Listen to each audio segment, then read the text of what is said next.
नमस्ते विद्यार्थी मित्रांनो, आपल्याला आजच्या ह्या तासिकेमध्ये संयुक्त भांडवली संस्था म्हणजे काय ते बघावयाची आहे. याची प्रस्तावना बघा.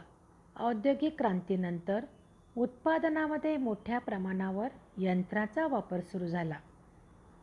मोठ्या उत्पादन संस्थेमध्ये मोठ्या प्रमाणात उत्पादन तयार होऊ लागले. एकल व्यापारी, भागीदारी व सहकारी संस्थेच्या भांडवल निर्मितीवर अनेक मर्यादा आल्या. ह्या अनेक मर्यादा येत असताना मोठ्या प्रमाणावर व्यवसाय करण्यासाठी खूप मोठ्या भांडवलाची गरज भासू लागली. तज्ज्ञ व्यवस्थापन कौशल्याची आवश्यकता निर्माण झाली. ही गरज भागवण्यासाठी संयुक्त भांडवली संस्था हा व्यवसाय संघटन प्रकार अस्तित्वात आलेला आहे. संयुक्त भांडवली संस्था या 19व्या शतकात प्रथम इंग्लंडमध्ये निर्माण झाली. त्यानंतर पूर्ण जगभर याचा विस्तार झाला. कारण याच्यामध्ये ह्या औद्योगिक क्रांतींमध्ये खूप मोठ्या प्रमाणात बदल घडून आला. त्यामुळे ही संयुक्त भांडवली संस्था ह्या मोठ्या प्रमाणात सुरू झालेल्या आहेत. आता याचा अर्थ बघा.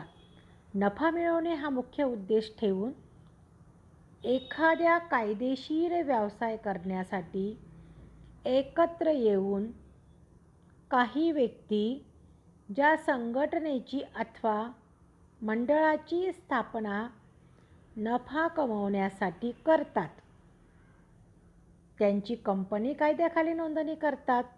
त्या संघटनेला संयुक्त भांडवली संस्था किंवा कंपनी असे म्हणतात. आता ह्या संयुक्त भांडवली संस्थेची व्याख्या बघूया आपण. प्राध्यापक जे काही हे आहेत संयुक्त भांडवली संस्थेची व्याख्यामध्ये प्राध्यापक L.H. हेने त्यांच्या मताप्रमाणे कंपनी म्हणजे स्वइच्छेने स्थापन झालेली संघटना होय. त्यामध्ये नफा मिळवला जातो. भांडवल छोट्या छोट्या भागामध्ये विभागले जात असते. हे भाग हस्तांतरणीय असतात. त्यांची मालकी सदस्याकडेच असते.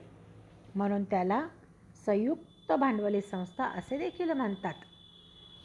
आता ह्या संयुक्त भांडवली संस्थेचे वैशिष्ट्य कोणते ते बघूया. ऐच्छिक संघटना. संयुक्त भांडवली संस्था म्हणजे असंख्य व्यक्ती ऐच्छिक संघटन होय. जात, धर्म, पंथ, लिंग असा कोणताही भेदभाव न करता सर्वांसाठी सभासदत्व खुले असते. कोणताही भाग खरेदी करून त्या व्यक्तीला सभासद होता येत असते. त्यालाच ऐच्छिक संघटन असे म्हणतात. आता नोंदणीकृत संस्था. भारतीय कंपनी कायदा 2013 नुसार प्रत्येक कंपनीला कंपनी नोंदणी अधिकाऱ्याकडे नोंदणी करावी लागत असते. नोंदणीशिवाय कंपनीला स्वतंत्र कायदेशीर अस्तित्व प्राप्त होत नाही. कारण नोंदणीकृत आपण जर कंपनीची जर नोंदणी केली असेल तर आपल्याला सर्व काही अधिकार मिळत असतात. आपल्याला जर काही वरून सबसिडी आली, काही फॅसिलिटीज आल्या तर ह्या आपण नोंदणीकृत अधिकारी आहोत म्हणून आपल्याला ह्या सर्व सुविधा मिळत असतात. म्हणून कोणत्याही व्यवसाय संघटनेचा नोंदणी करून घेणे फार गरजेची असते. नंतर नोंदणीकृत कार्यालय. कंपनीत स्वतःचे नोंदणीकृत कार्यालय असणे फार गरजेचे आहे. सर्व महत्त्वाची कागदपत्रे, दस्तऐवज ह्या कार्यालयाकडे सभासदांच्या माहितीसाठी ठेवले बंधनकारक असतात. कृत्रिम व्यक्ती. कंपनी व कंपनीचे सभासद त्याचे स्वतंत्र अस्तित्व असते. कंपनी ही कायद्याने निर्माण केलेली कृत्रिम व्यक्ती असते. कंपनी स्वतःच्या नावाने खरेदी विक्री करार करू शकते. नंतर आहे स्वतंत्र कायदेशीर अस्तित्व. सभासदांच्या मृत्यूनंतर किंवा दिवाळखोर झाल्यानंतर कंपनी बंद होत नाही. कंपनीला स्वतंत्र कायदेशीर असे अस्तित्व असते. त्यामुळे कंपनी ही कायमस्वरूपी चालू राहत असते. बोधचिन्ह. कंपनी ही कृत्रिम व्यक्ती असल्याने तिची ओळख कंपनीच्या नोंदणीकृत बोधचिन्हावरून होत असते. कागदपत्रांवर सहीप्रमाणे बोधचिन्हही उमटवले जात असतात. मर्यादित जबाबदारी. संयुक्त भांडवली संस्थेत भागधारकांची जबाबदारी त्याने खरेदी केलेल्या भागाच्या रकमेइतकी मर्यादित असते. कंपनीत विसर्जनाच्या वेळी भागधारकाला भागावरील देय रकमेएवढे देय त्याला द्यावे लागत असतात. भागाचे हस्तांतर. सार्वजनिक कंपनीच्या भागांचे हस्तांतर भागधारकाला मुक्तपणे करता येतात. हस्तांतरात कोणतेही बंधन नसते, परंतु खाजगी कंपनीचे भागांचे हस्तांतर हे करता येत नाही. मालकी व व्यवस्थापन याच्यात तफावत. संयुक्त भांडवली संस्थेचे असंख्य सभासद सर्व दूर विखुरलेले असतात.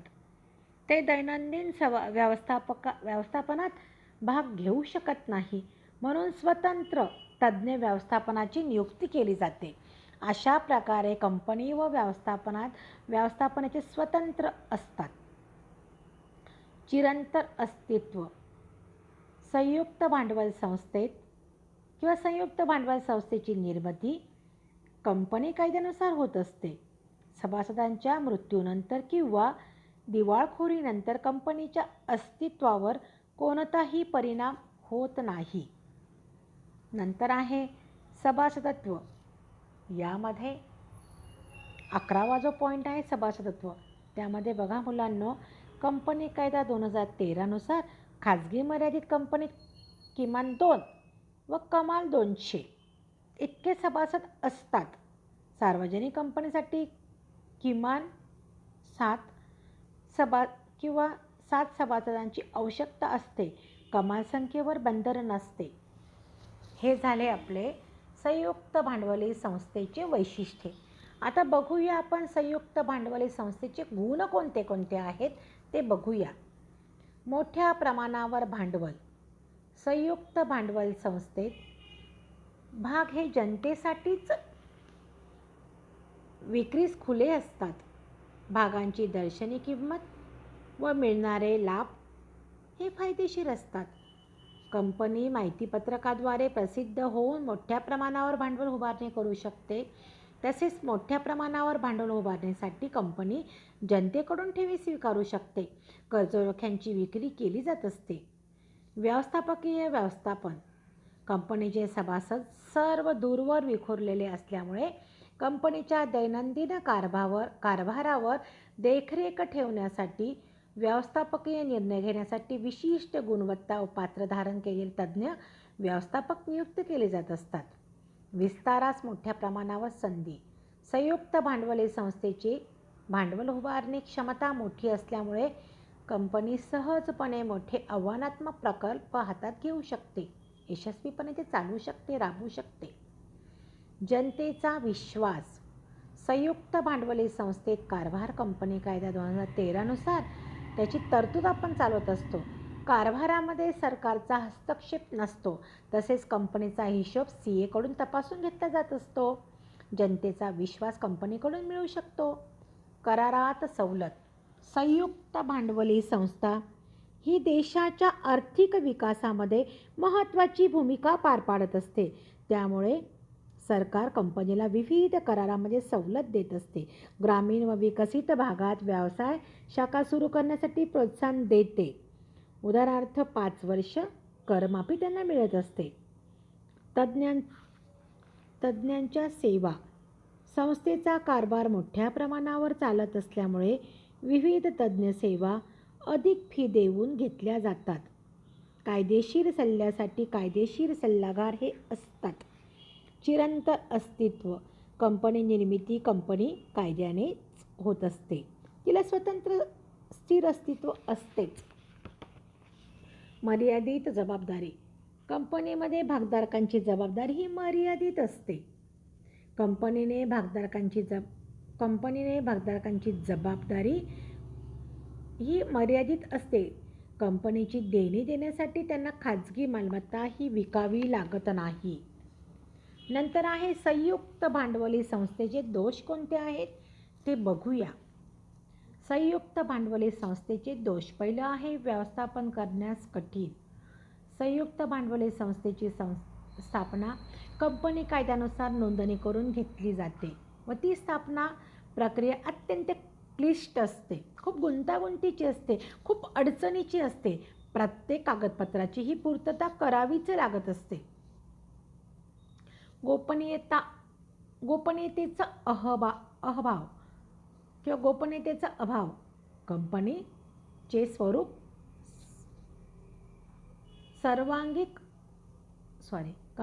स्वरूप सर्वांगिक असल्याने अहवाल व अन्यायाबाबतीत कंपनीच्या सभेत प्रसिद्धी द्यावी लागत असते. प्रत्येक आर्थिक हिशोब कार्यालयात सभासदांच्या माहितीसाठी ठेवावे लागतात, तेव्हाच ते सर्व सभासदांना कळत असतात. परिणामी गोपनीयतेचा अभाव याच्यात दिसतो. वेळखाऊ व क्लिष्ट प्रक्रिया.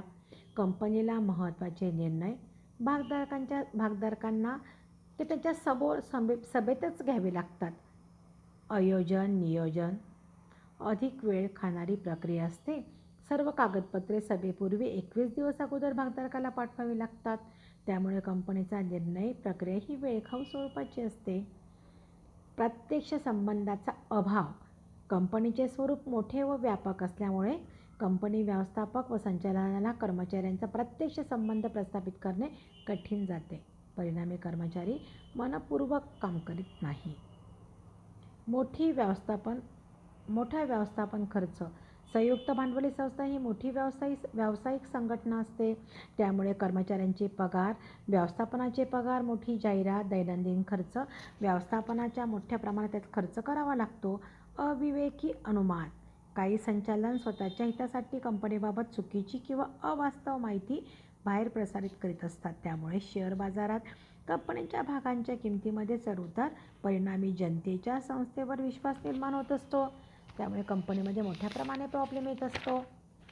हे झाले संयुक्त भांडवली संस्थेचे दोष.